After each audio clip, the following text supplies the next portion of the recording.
Hello, my name is Haley Beckman, and today I will be talking about Lysistrata by Aristophanes. So, why did I choose Lysistrata? Well, when originally we were all tasked with choosing one of these stories, I found Lysistrata. I was originally drawn to it because of its Greek origins, and growing up, I had a big interest in Greek mythology, just history about Greece, and all the civilizations that used to live there. So when I looked into Lysistrata, I found that it was a comedy about a woman named Lysistrata. It features a female protagonist, and honestly, that's pretty cool from this time this long ago. When it comes to female protagonists, I find that it isn't too common back then due to the specific differences between the standings of men and women. So, who's Aristophanes? Well, Aristophanes means one who appears best. He's an ancient Greek playwright from Athens. He was originally born in 444 BC and died when he was 60 on 386 BC. Some other titles he's known by are the Father of Comedy and the Prince of Ancient Comedy. So little is known about his family and his personal life. His father, mother, and children are all known, while his wife is unknown. We have nothing else about her, but we do know that he had children at some point. So, some of the politics from Athens. Aristophanes was known to use his works to critique politicians, gender roles, and society itself. And although female goddesses were pretty equal with their male counterparts, women in Greece or in most places around there, were seen as second class citizens, which is kind of ironic due to the fact that Athens is named after a female goddess. This is also the first city state with democracy, well, where it has been seen and has been used when it comes to voting for people in power and figuring out those types of things. Some of the culture is mostly centered around art and literature. Notable figures like Plato, Aristotle, and Socrates were also around during this time and were teaching and writing. And a little fun fact, Aristophanes actually poked fun at some of these guys in some of his plays. They had a big habit of always making fun of each other, I feel. Theater itself was also a pretty big part of their culture. Basically, anyone could go to a theater production as long as they could either afford it or if it was a free theater showing, which was kind of common.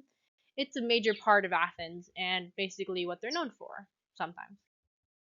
So, Aristophanes' writing. He was a comedy writer. His works were most notably representing a style known as Old Comedy, having created a total of 40 different plays. However, only 11 of these 40 plays are still surviving, are still ones that are complete and that we basically know more about.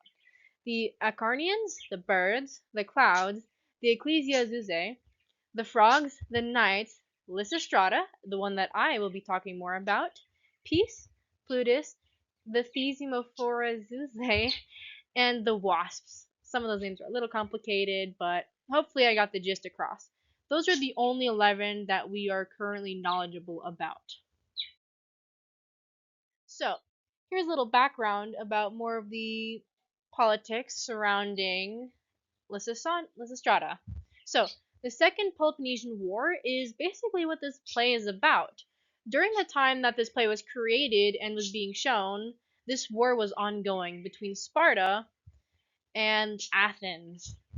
This war happened between 431 to 404 BC, so it took around 27 years that this war was ravaging between them. It was pretty undecided between the two until the Persian Empire stepped in and was behind the Spartans. The Persian Empire supported the Spartans in this war and actually helped them defeat Athens. So, Lysistrata. What is Lysistrata? It is a play featuring a female protagonist with the name of Lysistrata. Her goal in this play is to end this war. This play is about the Peloponnesian War and how it should be ending. It was originally performed in 411 BC, several years before the Peloponnesian War had actually ended. So, it's also this play is mostly about gender roles, where women try to withhold sexual activities from their husbands to encourage peace. This creates some problems, but actually does end up happening by the end of the play. So, the Lysistrata begins with her gathering the women of Greece. She gathers the women of Sparta, of Athens, of all of those around in the region to find a way to end this war.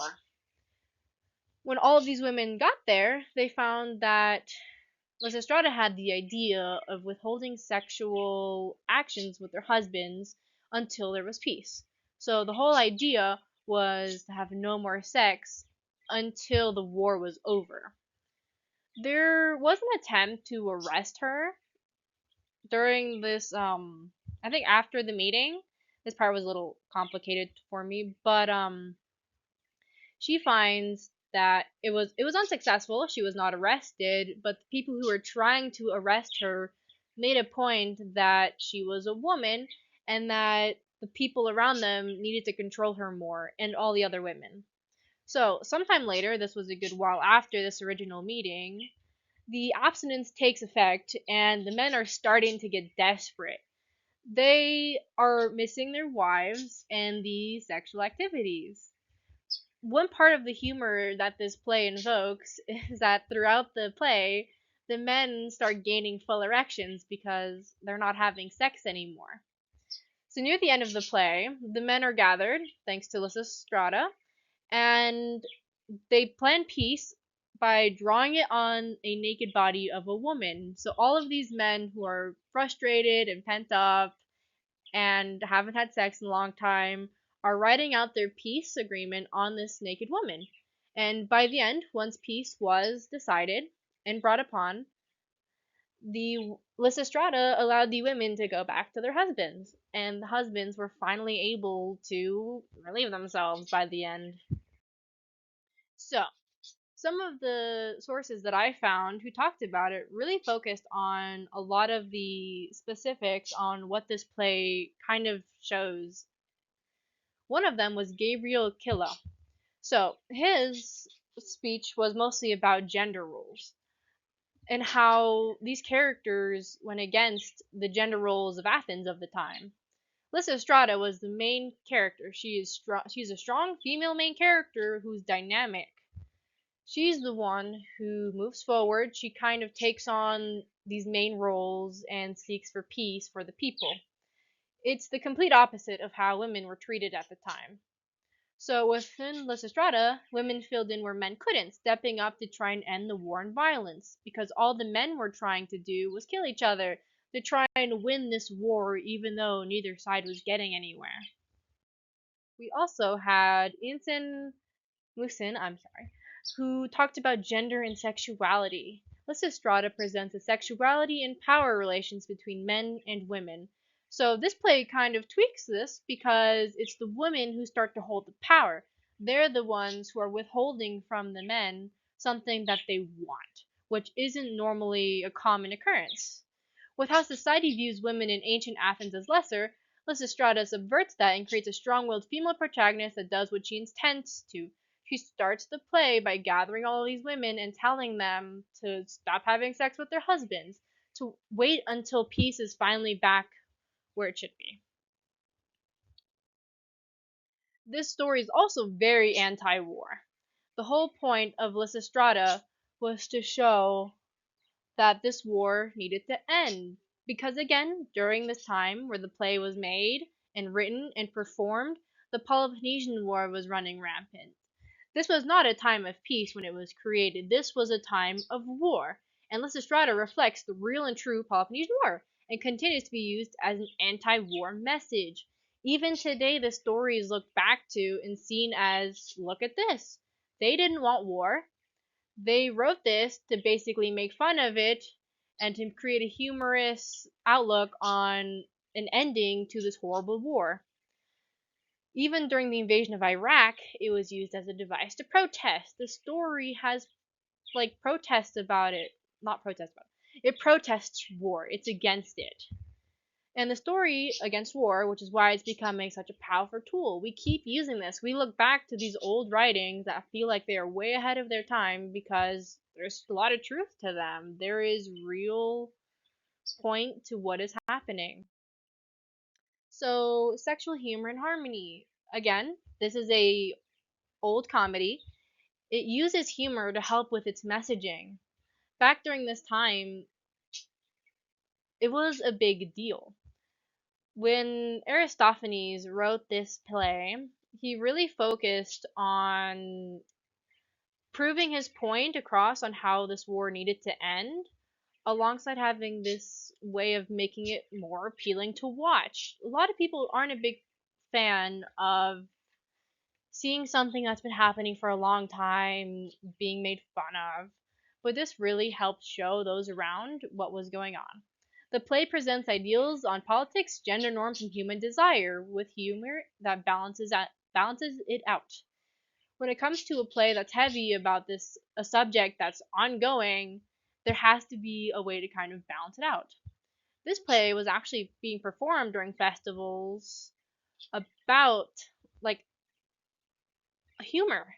The festival was about or for a god called Dionysus, and it really proved its point. It was a humorous play about this woman, who ends a war.